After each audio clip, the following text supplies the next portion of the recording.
মা, আমি তো জানি তুমি অ্যানেস্থেসিওলজিস্ট, হ্যাঁ, কিন্তু তুমি অ্যানেস্থেসিয়া দাওটা কিভাবে? যখন সবাই, এখন পুরোপুরি সবাইকে ঘুম পাড়িয়ে দাও, মানে ফুল অ্যানেস্থেসিয়া যখন দাও, কি করে দাও? So you want to know? Okay, anaesthesia দিই মানে তুমি যেটা জানতে চাইছো জেনারেল অ্যানেস্থেশিয়া, আচ্ছা। রাইট? এটাকে জেনারেল অ্যানেস্থেশিয়া বলে। তো জেনারেল অ্যানেস্থেশিয়ার অনেকগুলো পার্টস আছে, বুঝলে? একটা হচ্ছে পেশেন্টকে ফুল ঘুম পাড়িয়ে দেওয়া। হ্যাঁ, তাতে ঘুম পাড়িয়ে দিয়ে আমরা আবার একটা, তাহলে প্রথমে কি করি, আমরা পেশেন্টটাকে ওটিতে নিই। ওটিতে নিয়ে আমরা সমস্ত তার কনসেন্ট আছে কি না অপারেশনের, সে রাজি কি না, সই ঠইগুলো চেক করি, সে অ্যানাস্থেশিয়া সম্বন্ধে বুঝেছে কি না সেইটা চেক করি, বাড়ির লোকের সাথে কথা বলি, বলে ঠলে তারপর অপারেশন থিয়েটারে ঢোকাই। ঢুকিয়ে তার সমস্ত ব্লাড প্রেশার, অক্সিজেনেশন, এগুলো সব আমরা মনিটরস লাগাই। আচ্ছা, তো এই মনিটরসগুলো খুব ইম্পর্টেন্ট, বুঝলে? এগুলো আমাদের কন্টিনিউয়াস দেবে ভেরিয়েবলস। ওই যে টিভির মতো হ্যাঁ, ঠিক ঠিক ঠিক, একটা টিভির মতো, ওইটা আমরা কন্টিনিউয়াসলি দেখতে পাই। তো দিয়ে তারপর আমরা কি করি, পেশেন্টকে আগে অক্সিজেন দিই, ভালো করে একটা মাস্ক মুখে দিয়ে অক্সিজেন দিয়ে তারপর আমরা পেশেন্টকে পরপর পরপর ওষুধ দিই, এখানে ভেন দিয়ে। ভেন দিয়ে ওষুধ দিলে কি হয়, সেটা ভেন থেকে গিয়ে, তুমি সার্কুলেশন পড়েছো না? হ্যাঁ, তাহলে ভেন থেকে গিয়ে ওটা আলটিমেটলি মাথায় কাজ করে, brain, ultimately it's brain. So মাথায় কাজ করলে পেশেন্টটা ঘুমিয়ে পড়ে। ঘুমিয়ে পড়লে তখন যদি আমরা ফুল অ্যানাস্থেশিয়া ভাবি, তাহলে তখন আমরা একটা টিউব দিই গলায়। ইয়াস, সো একটা গলায় টিউব দিই, সেইটা আমরা কানেক্ট করি আমাদের অ্যানাস্থেশিয়া মেশিনের সাথে। তাহলে কি হয়, সেইটাতে আমাদের ভেন্টিলেশন হয়, মানে এই যে ধর আমি জেগে আছি বা তুমি জেগে আছো, তাহলে তো আমরা নিজেরা শ্বাস নিঃশ্বাস নিচ্ছি, তাই তো? এবার পেশেন্টটা যখন ঘুমিয়ে পড়বে বা একটা ধরো পেটের অপারেশন হবে বা একটা বড় কোনো অপারেশন হবে, তখন কি, তখন যদি এরকম নিজের মতো মাসেল, তাহলে কি আমার ব্যথা লাগলে তো আমি পেটটা টাইট করে দেবো, হ্যাঁ, অপারেশন করতে দেবো? দেবো না। দেবো কি? দেবো না। তাহলে আমার ফুল মাসেল রিল্যাক্সেশন বলে, ফুললি রিল্যাক্সড হতে হবে, দিয়ে আমি টিউবটা দিয়ে তখন অক্সিজেন নাইট্রাস বা অক্সিজেন এয়ার দিয়ে পেশেন্টের ভেন্টিলেশন। তুমি জানো না এমনি আমরা অক্সিজেন কত পার্সেন্ট নিই? 21%, হ্যাঁ, ফ্রম দ্য অ্যাটমসফিয়ার। এবার যেই অজ্ঞান হয়ে গেল তখন আমরা মিনিমাম 30% অক্সিজেন দিই, সাথে এয়ার মিক্সচার দিই, অথবা কখনো নাইট্রাস অক্সাইড দিই। হ্যাঁ হ্যাঁ, নাইট্রাস অক্সাইড দিয়ে পেশেন্টকে মেনটেন করি। কিছু আমরা অন্য কিছু গ্যাসও দিই বা আরও কোনো আইভি আরও ইন্ট্রাভেনাস ওষুধ দিই, দিয়ে অ্যানাস্থেশিয়া হলো, অপারেশন হয়ে গেল। এবং অপারেশনের সময় যাতে ব্যথা না লাগে, মেন তো আমি অজ্ঞান করলাম কি জন্য, যাতে ব্যথা না লাগে এক, আর দুই হচ্ছে অপারেশনটা করা যায়।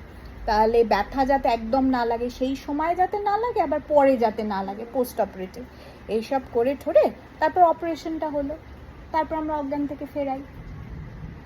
ঠিক আছে। আর যখন জাস্ট কিছুক্ষণের জন্য আমার যখন মাছের কাঁটা চলে গেছিল, তখন আমার জাস্ট মুখটা অবশ করে দিয়েছিল। হ্যাঁ, সেটা লোকাল অ্যানেস্থেশিয়া। এই যে যখন ধরো আমি সেটা নিয়ে বলছি, ধরো এই যে ফেরালাম, যখন অ্যানেস্থেশিয়া থেকে ফেরাই, তখনও কিন্তু এমনি এমনি হয় না, তখনও একটা ওষুধ দিতে হয়, ওষুধ দিয়ে তারপর ফেরাতে হয় অজ্ঞান থেকে। এবং অজ্ঞান করা যতটা অসুবিধে, ধরো অজ্ঞান করার সময় তোমার কি মনে হলো, ব্যাপারটা খুব সিম্পল। টিউব ঢুকিয়ে দিলাম, তুমি এমনি গলার মধ্যে গতত করে একটা টিউব ঢুকিয়ে দেবে? তা দেখতে হবে তুমি কোথায় ঢোকাচ্ছি, এখানে কি কি পাইপ আছে তুমি জানো তো? একটা ইসোফেগাস আছে, ইসোফেগাসে পাইপ দিলে থোড়ি না হবে, তাহলে কোথায় দিতে হবে? ল্যারিংসে, রাইট, ইনটু দ্য ট্রেকিয়া। তাহলে আমাদের ট্রেকিয়াটা ভিজুয়ালাইজ করে তো টিউবটা দিতে হবে, তাহলে সেইটা একটা ব্যাপার। আর দুই হচ্ছে যখন হয়ে যাবে তখন আমরা কি, তখন আবার জ্ঞান থেকে ফেরাবো, তাহলে সেটার সময় যেরকম এমনি ফিরবে না। না, তাহলে অজ্ঞান করার সময় যেরকম কিছু কিছু অসুবিধা হতে পারে, অজ্ঞান থেকে ফেরার সময়ও হতে পারে। ধরো এই এতক্ষণ অপারেশন হলো, তো অজ্ঞান হওয়ার সময় প্লাস ফেরার সময় ধরো বমি হতে পারে, হ্যাঁ, বমি হতে পারে, তারপর আরও অনেক কিছু হতে পারে, পেশেন্টের অ্যাজিটেশন হতে পারে। তো এইগুলো যাতে খুব কমফোর্টেবলি করা হয়, সেই জন্যে আমরা ফুল একদম সুন্দর করে অ্যানাস্থেশিয়াটা দিই। আর তুমি কি বলছো লোকাল অ্যানাস্থেশিয়া? হ্যাঁ, তোমারটা যখন কাঁটা বার করা হয়েছিল তোমার একটু লোকাল অ্যানাস্থেশিয়া দেওয়া হয়েছিল। সেটা কি শুধু সেই সময়? সেটা ওইখানটা স্প্রে করা হয়েছিল একটা। এটা সব সময় করা সম্ভব না। তো তোমার কি মনে হলো ব্যাপারটা বেশ সিম্পল? মনে তো হচ্ছিল এত সিম্পল বলছিলি, এখন কি মনে হচ্ছে খুব সিম্পল? খুব সিম্পল না, খুব একটু সিম্পল, tough আছে। একটু টাফ আছে। এই যে অনেকগুলো ওষুধ দিচ্ছি, এই যে ওষুধ দিচ্ছি প্লাস অপারেশন হচ্ছে, সেগুলোতে সবকটা ওষুধেই কিছু প্রবলেম থাকে। কারণ ধরো তুমি দিচ্ছ, তখন ঘুমাচ্ছে যখন, এই রে হাঁচি টাচি কত কিছু হয়ে গেল রে আমার ছেলেটার, কি যে হবে। মা তুমি আগে বলেইছিলে যে কি বলে যে তোমাদের অ্যানাস্থেসিয়া দিতে একটু কষ্ট হয়, মানে অসুবিধা হয়। আমাদের কষ্ট হয় না, আমাদের কেন কষ্ট হবে? জিনিসটা একটু কঠিন। জিনিসটা একটু, হ্যাঁ একটু কঠিন। যে কোনো ডাক্তারের মতোই জিনিসটা, we are dealing with humans, তো obviously how can it be that simple? কিন্তু তাহলে কারা দিতে পারে এই অ্যানাস্থেসিয়াটা? শুধু অ্যানাস্থেসিওলজিস্টরা কি দিতে পারে? অ্যানেস্থেসিয়া একমাত্র অ্যানেস্থেসিওলজিস্টরাই দিতে পারে, অ্যান্ড দ্যাট ইজ আমাদের এমবিবিএস আগে আমরা পাশ করি। এমবিবিএস পাশ করার পর আমাদের ট্রেনিং হয় ইন অ্যানেস্থেসিয়া, হ্যাঁ, that is a post graduation degree হয়। করে যারা এনটাইটেল টু গিভ অ্যানেস্থেসিয়া তারাই অ্যানেস্থেসিয়া দিতে পারে, কারণ তারা এটা নিয়ে ট্রেনিং করেছে। এবং যারা যারা আরও স্পেশালাইজড অ্যানেস্থেসিয়া দেয় তাদের কিন্তু আরও ট্রেনিং হয়, কখনো 3 বছরের এক্সট্রা ট্রেনিং হয়, কখনো 2 বছরের এক্সট্রা ট্রেনিং হয়, তবেই তারা প্রফেশনাল অ্যানেস্থেসিওলজিস্ট।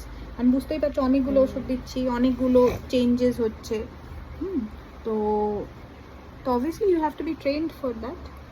এবার তো তুমি বললে তুমি আগে বললে যে কি বলে তুমি ঢোকো অপারেশন থিয়েটারে দিয়ে তারপর সবাইকে ওষুধ দিতে শুরু করো।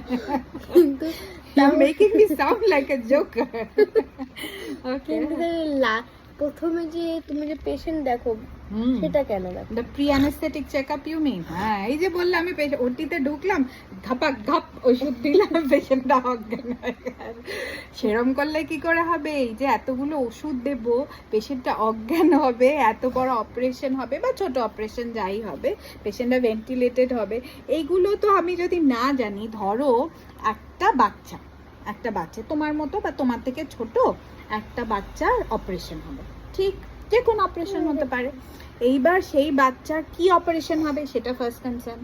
2 হচ্ছে বাচ্চা যখন জন্মেছে সে নর্মাল জন্মেছে কিনা, কত দিনের বাচ্চা, তার ভ্যাকসিনেশন ঠিকঠাক মতো হয়েছে কিনা, তার কখনো কোনো খিঁচুনি হয় কিনা, ঠিক, এগুলো আমাকে সব জানতে হবে। বাচ্চা কখনো নীল হয়ে যায় কিনা, কারণ আমি যে কটা ওষুধ দেব সে কটা তো সার্কুলেশনের কথা আগেই পড়লে, তো সেই সার্কুলেশন কি আলটিমেটলি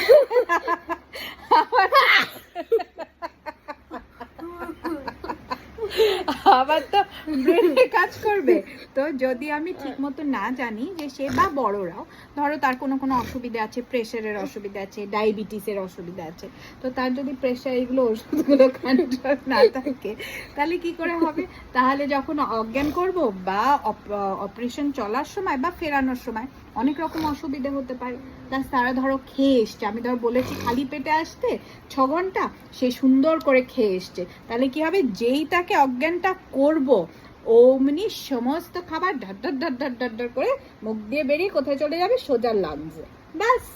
তাহলে আমাকে এই জন্য সমস্ত প্রি অ্যানেস্থেটিক চেক আপ করতে হয়, বুঝলে? এই হচ্ছে ব্যাপার, সমঝা? এবার অ্যানেস্থেসিয়া হয়ে গেল, সব রোগীকে আমরা ফিরিয়ে দেবো? কিছুক্ষণের ওয়াচে রাখতে লাগে। হ্যাঁ, যাদের তক্ষুনি ফেরানো হয় তাদেরকেও কিছুক্ষণ কিন্তু অবজারভেশনে রাখা হয়, বুঝলে? এটা তো আমি এতক্ষণ বললাম ফুল জেনারেল অ্যানেস্থেসিয়া, মানে একদম মাসেল রিল্যাক্সেশন। মাঝে মাঝে আমরা কিন্তু শুধু ছোট ছোট প্রসিডিওরের জন্য এমনি সিডেশন বা হালকা করে ফুল মাসেল রিল্যাক্সেশন নাও দিই, সেটাও কিন্তু পার্ট অফ জেনারেল অ্যানেস্থেসিয়া, মানে আমরা সেটাকে বলি সিডেশন, মানে জাস্ট ঘুম পাড়িয়ে দেওয়া। ঘুম পাড়িয়ে দিয়ে তারপর তাকে ছোটোখাটো কোনো প্রসিডিওর হলো, যেগুলোতে ফুল মাসেল রিল্যাক্সেশন নাও লাগতে পারে, সেগুলোও হয়। যেমন আচ্ছা, যেমন তুমি জানো মা মাঝে মাঝে ছোট ছোট প্রসিডিওরস দিতে যায়, হ্যাঁ, স্কোপিস, হ্যাঁ, তো স্কোপিস গুলোর জন্য ফুল মাসেল রিল্যাক্সেশন লাগে না, তাকে ফুল সিডেট করতে হয়। সিডেট করলে তাই সে ওই স্কোপটা অ্যালাউ করে, তখন সেই প্রসিডিওরটা হয়। এবং সেখানেও কিন্তু ফুল মনিটরিং করতে হয়, হ্যাঁ, অক্সিজেন স্যাচুরেশন, ব্লাড প্রেশার, এগুলো সময় অক্সিজেন দিতে হয়। তাহলে তোমার বোঝা যাচ্ছে যে যে কোনো ছোটোখাটো প্রসিডিওর যাই করা হোক, মনিটরিং খুব ইম্পর্টেন্ট, মনিটর সবসময় থাকবে। আর আরেকটা কি ইম্পর্টেন্ট? অ্যানেস্থেসি সবসময় থাকবে। আচ্ছা, মনিটরিং অন্য কেউ করতে পারবে না। মনিটরিং ধরো এবার আমাকে তো জানতে হবে যে কোনটা নর্মালের থেকে অ্যাবনর্মালটা হলে তো বুঝতে হবে। সব তো সবাই জানে, বিপি 120 কত 120 to 80 থাকতে হবে। 120-80, তাহলে এটা কি ঠিক যে সকলে শুধু জাস্ট 120-80 থাকবে? কারণ ওরকম হয়তো around হ্যাঁ থাকবে। ওরকম অ্যারাউন্ড নাও থাকতে পারে, কারো হয়তো হাইপারটেনসিভ, সে হয়তো ওষুধ খায়, তার নর্মাল প্রেশারই থাকে 140-90। তো তার যদি আমি ভাবি যে না তাহলে তার 128 সবসময় আমি বিপি একদম 100, তো এক্স্যাক্টলি প্রত্যেকটা জিনিসেরই অনেক রেঞ্জ আছে, সে রেঞ্জগুলো জানতে হয়, তাই না? এবং when to intervene, মানে ধরো আমাকে একটা প্রবলেম হলো, ওষুধটা আমি কখন দেব বা দিতে হবে কিনা, বা এখানে আর কি কি করা যাবে, তো সেগুলোও তো জানতে হবে। মাঝে মাঝে হয়তো প্রেশার কমলো, আমি হয়তো একটু শুধু পাটা উঁচু করে দিলাম, বিপি বেড়ে গেল, সেটাও হতে পারে। পা তুলে কি করে? হ্যাঁ যখনই মাঝে মাঝে অজ্ঞান হয়ে যায় রাস্তায় লোকে, তখন পা কি করে? তুলে রাখ। পা তুলে রাখে, রাইট। তাতে কি হয়, ব্লাডির যে সমস্ত ভলিউমটা আছে সমস্ত আবার সার্কুলেশনে ফিরে আসে না? আচ্ছা, So that's how it works. But it doesn't work for everybody. ওই যে জানতে হবে কার জন্য কোনটা এবং কখন করতে হবে, for that you need an anesthesiologist. Correct?